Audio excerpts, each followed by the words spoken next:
It only takes one bad day to kill a great copywriter. It only takes reading one complaint from a customer to make you give up on trying to say anything remotely interesting in your copy. And that's why I recommend you stay far, far, far away from your support team. Don't include them in your copy reviews. Now, this will be a contentious point for many, but hear me out.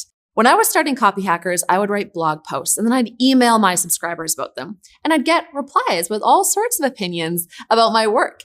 If I sent a sales email, I would get one reply that was like, stop selling to me. And one negative reply out of dozens of positive ones and maybe even hundreds of sales. And I'd go, shit, should I stop sending sales emails?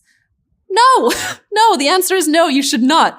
Instead, what I did is I set up a second email address. That's the one I use to send emails, and it's the one people reply to when they reply to those emails. That address goes straight to my support team, who are in their roles in order to field customer feedback and give me only the stuff that I need to do great work. And let me be clear, a lot of your leads, your subscribers, trial users, even customers, they have no idea just how personally you are going to take their feedback.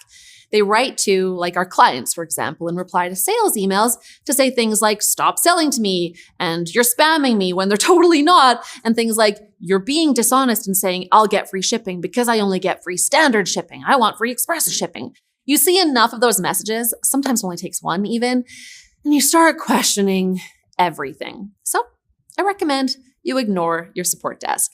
Now, I've never in my life found a compelling message by going through support tickets, even though some people swear by them. And sure, they can be half decent for product-led growth insights.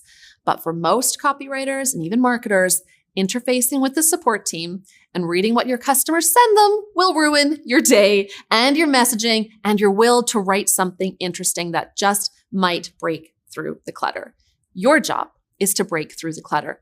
Their job is to deal with support tickets. Now, this won't win me a lot of friends in support, but it'll make every marketer a better copywriter.